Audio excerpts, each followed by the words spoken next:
Hey, all you poor people, it's Michael Dieterich here. I'm just a poor boy. Good to see you again. So, when I am painting, I like to work in like quarters of the year. So, I have a summer 2020 collection. I've got my winter 2021, as I call it, because it goes over. Uh, and I'm currently in my spring period of 2021. And when I was pouring last year after summer 2020, I had to kind of like skip the fall because I went through a divorce and I was packing up a house and I was moving. And I decided in my new house I would get everything set up before I set up my studio, because I knew if I set up my studio, I would start painting and I would be living amongst boxes. And it took me a little while to kind of get back into the swing of things, but I am back in force now.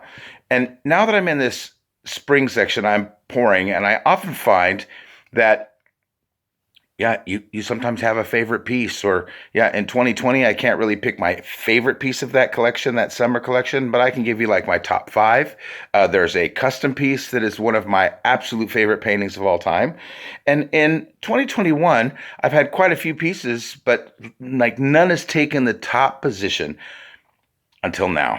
So even in winter 2021 and spring 2021, this is the absolute winner. It's by far, my favorite painting of 2021. It has to do with this marble technique. Now, for those of you that are loyal viewers, you know that last week I did my first marble pour. It turned out great. But what I've noticed that all these acrylic painters who are doing this technique right now, they're all kind of going for this, what I would call almost a contrast and conflict color palette. So very psychedelic, but like red, blue, green, yellow, or black, white, purple, yellow, orange, like very, very funky colors that you normally wouldn't put together. Almost every palette I look at, I go, yeah, it's interesting, but you probably wouldn't do it in a Dutch pour, for example, because it wouldn't blend very nice. So there's a lot of contrast in the paintings. And in the painting I did last week, which was my very first, very, very pleased with it. But again, this pink and this black and the red and the blue and the green, very nice, very psychedelic. But I was like, I almost want contrast in the contrast for me is sitting in how like wild all the lines are. But what if there was a harmony in the colors? So I decided to do my second marble pour. I decided to go onto a bigger canvas and use less paint. But I decided I would choose my colors based on a winter palette. So blues, white base, and I went for a silver because it makes the painting a little bit colder. Yeah.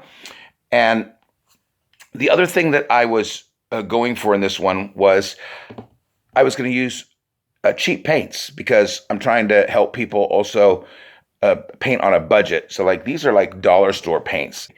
But in the long run, everything worked out great.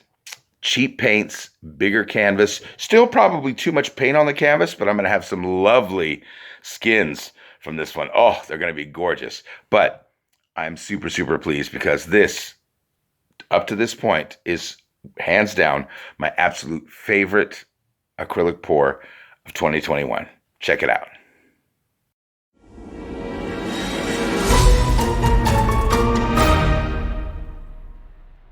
Alrighty, hello all you poor people out there. We are going to jump right in today. I'm going to be pouring on a 50 by 50 canvas. I've already checked to see if it's level, and I have sprayed the back so the canvas is taut. This is going to be my second marble pour. I'm really excited. Last time I did some experimentation. I tried some things on my first pour. Most of them I was really happy with. I used way more paint than I needed, so I'm going to use less paint this time. The golf ball worked like magic, and I had my paints to the right consistency. Now, I am experimenting with my paint today because I've been using this recipe, and I use almost always Amsterdam. And the problem is they just keep turning out too thick, and I end up adding a lot of water or a cheap ready-made pouring medium just to get it thin enough. Today, I thought, what's going to happen if I just use cheaper paints? So I'm going to be using this from Bleiswijk. I've talked about this before. You can get it here in Holland at a place called Action. Europeans probably know about Action. It's kind of like a dollar store where things don't cost $1. Yeah. So this is a cheaper brand. Comes in a limited range of colors. So today I mixed all from Bleiswijk colors. The silver was way too thin, and I'll tell you, it wasn't very silver either. It's pretty much gray. Yeah. So I've got these Van Bleiswijk paints. I'll post them in the description. I'm going for kind of like a wintry blue kind of idea. I'm just going to make sure my colors are the right consistency real quick. Clean up this extra stuff on the table, and we'll get started. Alrighty, we're back. I just checked to make sure that my canvas was level again. I did mix my paints earlier, and just now when I came up, I stirred them and I checked their consistency, and they were all a little bit thick. And that's because I use PVA glue and water.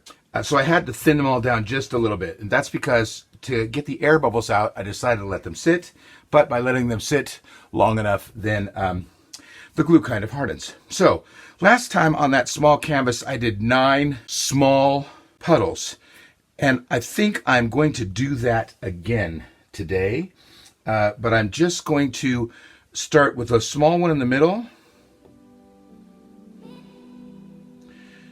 and I'm not going to go too big today. I want to keep this for flow extender, so I think I'm going to, with these 5 puddles, I'm going to skip real quick, and I'm going to go for a little bit of silver on these ones here on the diagonals. I'm going to layer my colors. I have this this darker blue, and then this lighter blue, and then my other 2 colors, the petrol and the turquoise, have a little bit of a green tint, so I'm pairing those up together.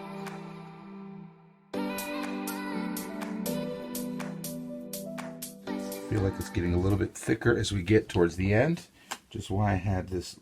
It's going to give a small dash of water. Don't want to change the consistencies too much.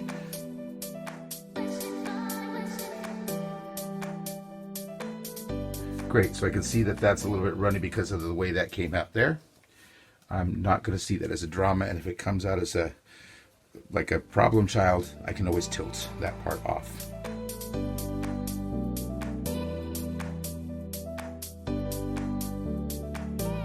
And this one, I'm going to just scrape my cup.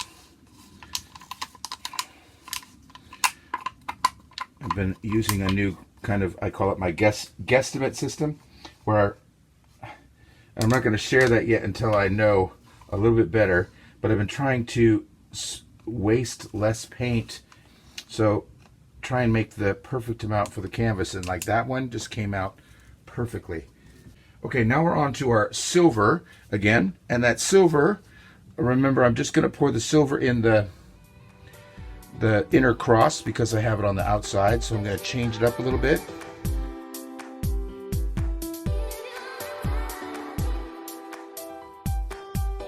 And then I have to, on the outer corners, add my white.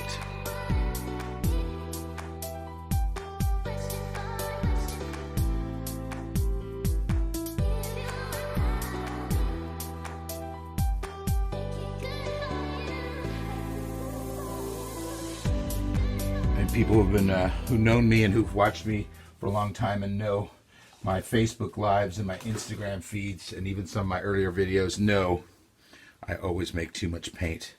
So it's been a blessing lately that I have been much better in that. I'm going to be careful with using not too much of it because last time the top color, the petals spread out pretty thick or far, and that top color, but that's often the case even in like a Dutch pour, for example. Top color can have a tendency to be dominating. Also, this was a color that while setting up tonight, I did tip over the cup. I hit the stirring stick and I spilt a little bit, so I had a little bit less of it as well. So I just want to make sure that for this one I have enough as well. But when I look at the size of this puddle, it looks like it's going to be fine.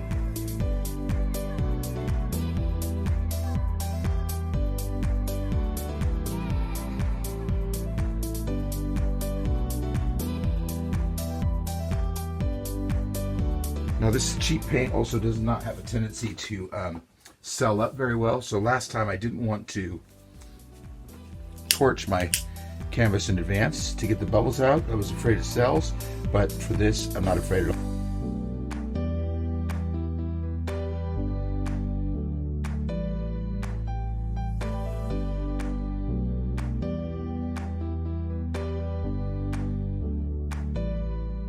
Flow extender. It's like people go, oh, you're wasting paint. No, if you didn't put that paint on there, then your colors in the middle would roll over each other and blend too much, and you really want this idea of the paint flowing, yeah? Just gonna spread this.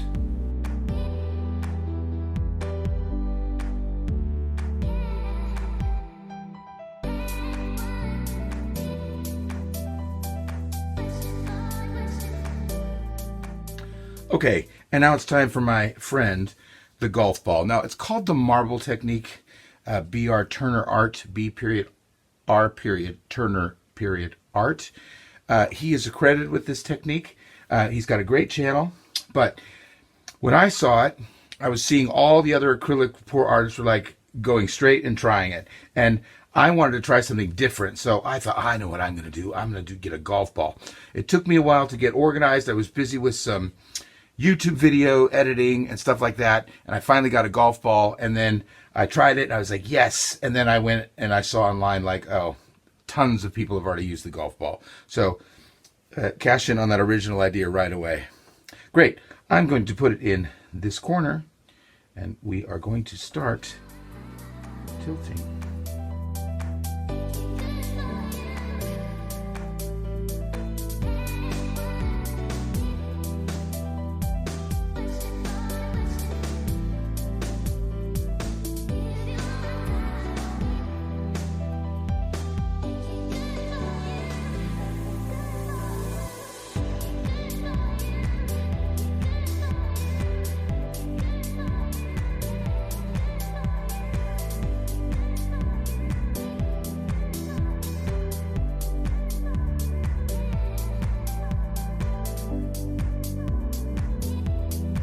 Set of variables.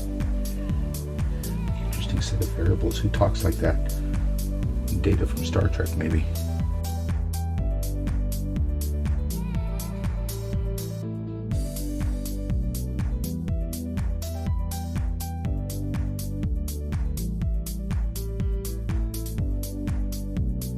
Great. Oh, I love it how it looks already. Fabulous. Clean my hands. And I only cleaned my hands so I could clean the ball. I don't want the paint to dry in those divots. So I'm loving the colors so far. Now that we've done that, I don't think I need to, well, right here, I actually can see some little bubbles. Might as well take care of those now. Great, now we're going to do our second tilt, and hopefully we can get these sides covered as well. Here we go.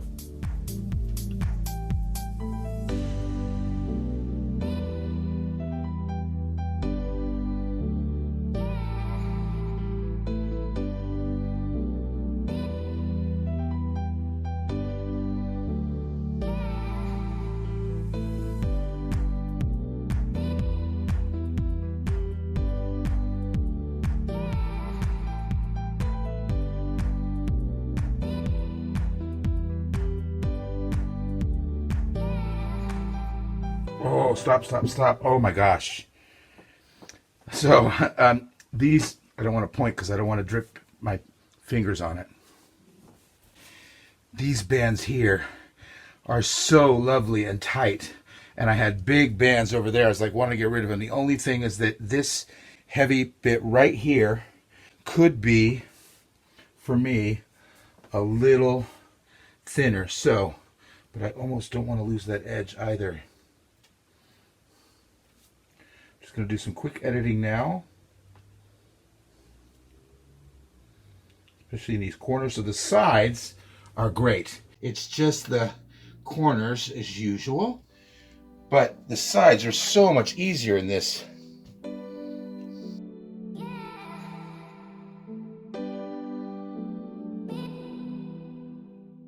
I love it. I love it. I love it.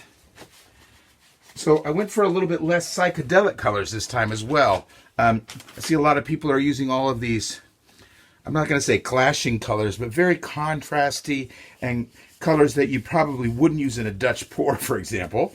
And you get this really cool psychedelic-y kind of effect. But sometimes it's just like a little bit too much. I wanted to go for something that I was like, let's let the colors speak. I am just going to try.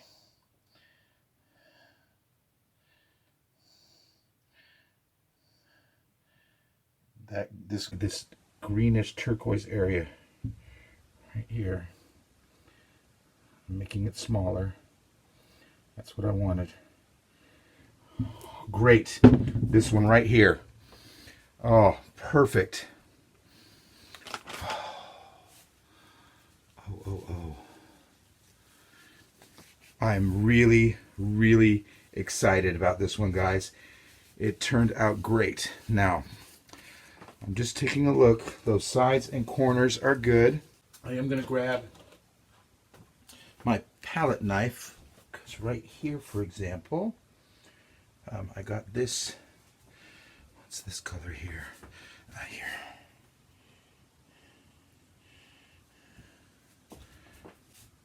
When people edit their corners, sometimes they just blob their finger right onto the extra paint and put it on, and I go, it's so unnatural sometimes if you don't try and match up your colors a little bit. I'm someone, I love the sides of my canvases as well. And go, oh yeah, that's great here. Same here with this. And just let it run down all by itself. There we go. Okay. So there's minor things I want to look at just to get the purity. I'm actually going to take one glove off. So I want to use my finger. So there's a couple of places where I want to erase. So like here, you see that oh, that silver dot won't matter. Well, all I'm going to do is just touch it lightly. And look, it's like an eraser, gone. Same thing here. Gone. Now sometimes I get nervous because it's a little too small. So I'll just take a clean wooden stick. Right here, for example, there's this little dot of gray. Great. This one too. Great. I think I'm happy with everything except the original place where I was, that petrol. I can see a little bit of an outline. So I just think I need to add just a tad more to the top of that. Now the interesting thing is I used less paint, but still looking at these edges, I'm going to have some gorgeous skins. So if there's anyone out there, especially someone who lives in Holland, I'm going to see, maybe, is it Saskia Smit, I believe? Maybe get in touch with her. I don't know if she does that. But if someone's like, hey, I make jewelry and I would love those skins, I would love to give them to a loving home, someone who is going to use them. I'm fascinated by this piece, you guys. I can't stop looking at it. Let's, now that we've added those little drops of extra paint, let's give it another quick torch.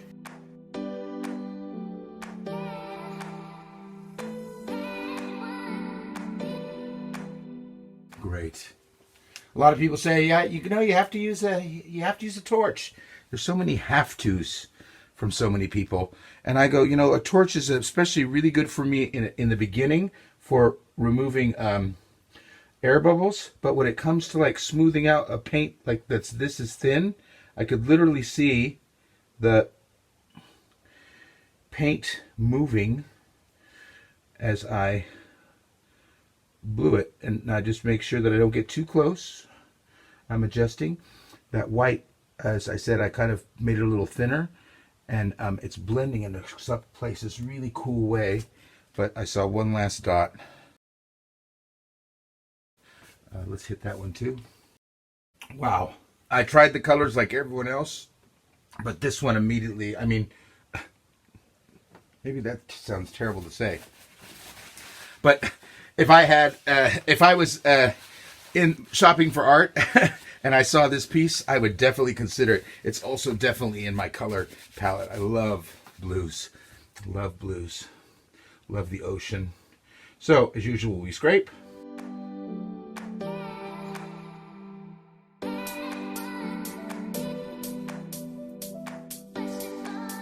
Now you may notice that tonight, as I'm scraping, I'm kind of pulling out sooner and getting the paint off the knife. And that's because I don't want it to drop into these beautiful drops of skin that will then be changed.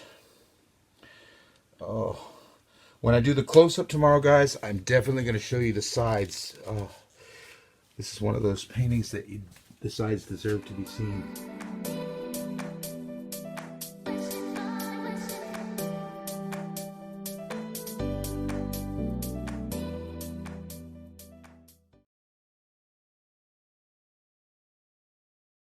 Oh, guys, I'm done scraping. I'm done. It's like, I usually don't have this, that I'm just like, stop and like, I just want to sit here and look at it.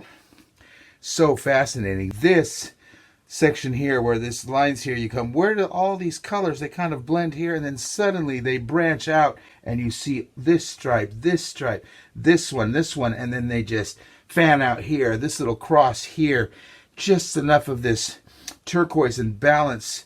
There's a couple of bigger areas that I kind of like this blue, like, hey, I deserve a right, because for the rest here, this white really came out in a nice contrast in enough areas.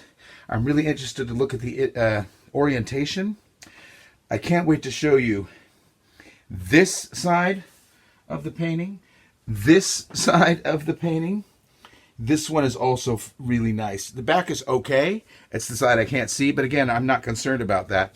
And also, I have had a painting where I went, oh, it doesn't matter the orientation, but the sides were gorgeous. And I was like, which one do I like the least? And I was like, oh, if I hang it up high, then I'll put it on top. And if I hang it lower, I'll put it in the bottom. And it's going to be the side that you don't end up seeing. Wow, guys. Normally I'm quick to wrap it up, but I'm just sitting here. I just want to look at it. Great. So I'm going to let this sit for about 15 minutes. I'm going to come up and I'm going to give it one last scrape, because I would hate for the weight of the paint to pull some of this off. And then I'm going to go enjoy my premiere and check it later. And then I'll give you a lovely close-up. Alrighty, guys, it's actually 2 days later because this piece took longer to dry. I was worried about the middle because I was afraid of it pooling, but boy, it just turned out gorgeous.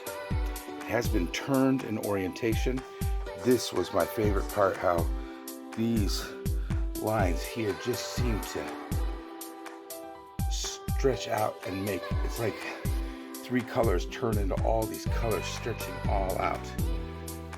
I'm still fascinated by this piece. I did everything I could not to come upstairs and look at it, and I succeeded, and I'm so happy now. I did promise you, let me turn the piece. Let's take a look what I was talking about. Check out the sides, how they just flow straight over. I mean, you do not frame a piece like this. You know, they call these 3D canvases, and it's like, of course, everything is 3D because of these 4 centimeters. But boy, this makes it really look like it's worth it. Here on this side as well, everything just pouring off. This jagged section here, just love it. And here I said this side is just pretty as well. How it all just kind of melts off. I said the backside is also fine, and it's actually better than I thought. There's just because here, this whole white section, that's why I thought it was less exciting, but boy, it's all just perfect. I'm so happy with the result of my second marble pour. I'm pretty sure I'm gonna let this cure, and this is definitely gonna get a resin coating. It's my favorite piece of 2021 so far. Thanks for joining me, and we'll see you next time. I've got a custom order for a client all the way in Australia. I'm super excited, and I'll tell you about that in my next video. Thanks for watching. This is Michael Dieterich. I'm just a poor boy. Bye-bye.